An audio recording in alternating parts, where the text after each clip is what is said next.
What if I told you that in one of the deadliest places on earth, a woman was secretly bringing life into the world with no weapons, no protection, and no help? Just one woman risking her life every single day to deliver babies. This is not fiction. This really happened, and her story is going to leave you shocked. So let's go back to the 1940s. World War II was raging. Hitler's army had invaded Poland, and people were being arrested, tortured, and sent to camps. They were not just prison camps, they were torture camps, places where people were tortured, beaten, shot, and starved to death. Now imagine being a pregnant woman in a place like that. Imagine being forced into a train, separated from your family, being treated like less than human, and still carrying life inside of you. This is what those pregnant women back then were going through. And that's when the midwife Stanislava's story begins. She was a trained midwife, a mother of four, and a Christian. She and her family had been helping Jewish people escape the Nazis. She smuggled food and false documents into the ghettos to help these people that were struggling. But in 1943, she was caught and she and her children were sent to one of the deadliest camps ever. Most people don't even survive the first few days there. But Stanislava survived. She was assigned to the so called maternity clinic, which was a huge joke because pregnant women there were not being treated, they were not being taken care of, they were not even allowed to live. They were either killed or used in medical experiments. And if the babies were born, the guards ordered the babies to be drowned and thrown away. That was the reality. But this midwife refused to do that. She refused. She refused to kill. She refused to follow the order. She refused to be part of this horror, to be part of this nightmare and this cruelty that was being done to these pregnant women and their children. So, guess what she did next? She started delivering these babies secretly, and she did everything in her power to keep them alive. She saved lives with no gloves, no clean water, no support, no blanket, no pain relief. Yet she showed up every day, saving lives, delivering these babies secretly. Now, this wasn't just one or two deliveries. No, no, no.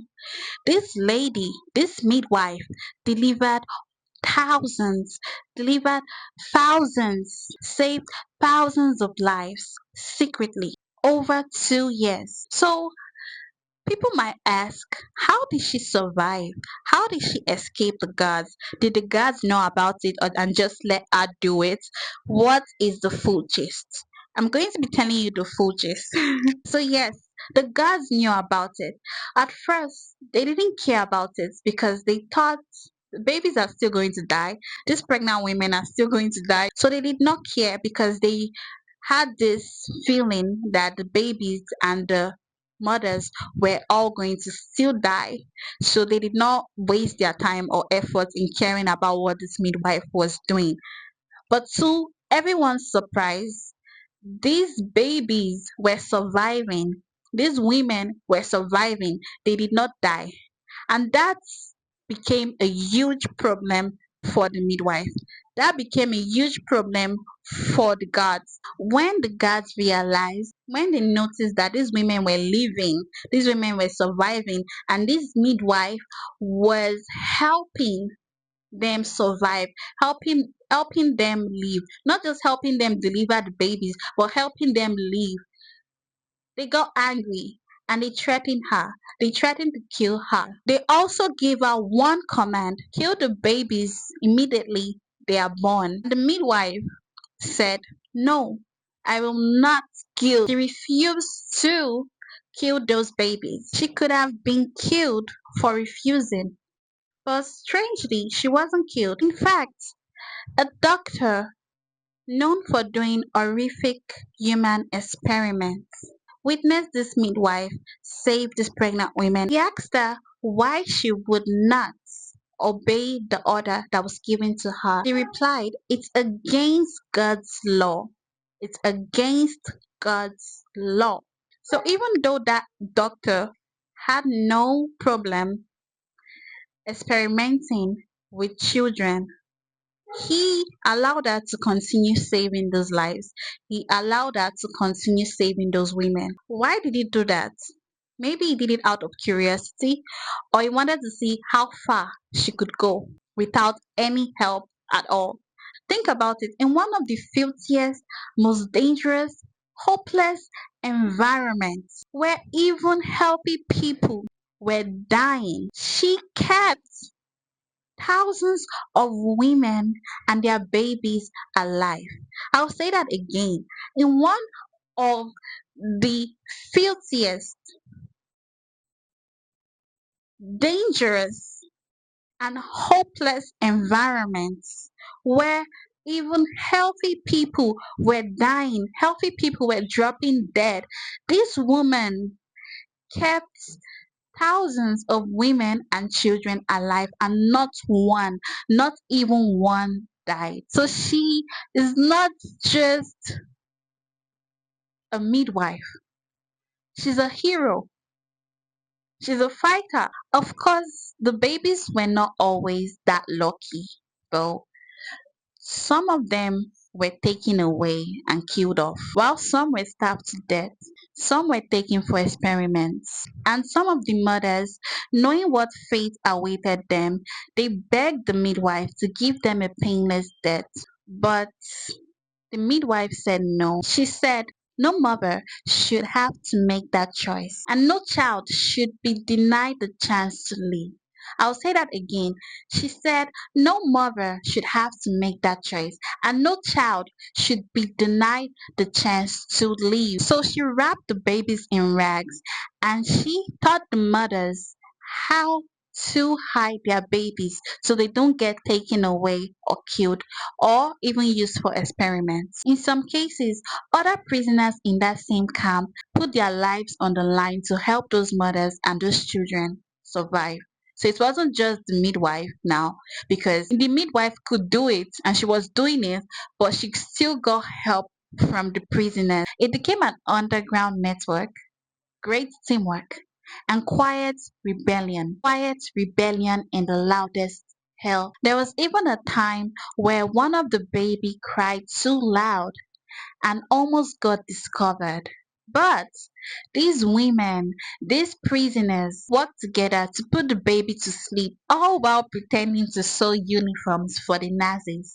They did all this secretly, they did all this stylishly. They made sure to do it in a way that the guards would not notice. So they hid this baby. They secretly saved the lives of this baby. After the war ended in 1945, the midwife walked out alive. She had saved thousands of babies. She had saved thousands of mothers' lives, and she had saved babies' lives. She also stood up to those evil gods, stood up to those evil monsters that wanted to harm these babies and these mothers. She should be in books, she should be everywhere. So after everything, after she has saved all these lives, after she has saved all these babies and she has saved the mothers and the war ended, she went back to her life and continued to be a midwife. She never sought recognition. She was not doing it to be recognized. She never looked for recognition or praises. She did it for herself. She never cared about others' attention. She did it out of the goodness of her heart because she's a good person. But these women that she saved, they remembered her. Many of them went on to search for her. Some even named their children after her. They wrote letters to her. One survivor wrote, "She gave us back our dignities in a place where we were treated like animals. She reminded us that we are mothers." So this midwife, Stanislava, passed away in 1974, and the world still doesn't say her name enough. So this woman is a legend. She deserves the recognition. She deserves the applause. Her story is not just about survival or childbirth. It's about humanity. She's a legend and she needs to be talked about more. She deserves the recognition. She deserves the accolades and applause. She is a lifesaver and she saved thousands of babies secretly. Not just the babies, she saved the mothers too, and she gave them a reason to live. She taught them how to fight for themselves. She taught them how to defend their babies. She is a survivor. She's not just a survivor, she's a legend and she needs to be globally known. Thank you for listening. If you want real powerful inspiring stories like this, please like, comment, and subscribe for more. This is Specular Discovery Channel, and I bring you the best of the best. I bring you the best stories, the most inspiring and the most shocking stories ever. Please like, comment, and subscribe.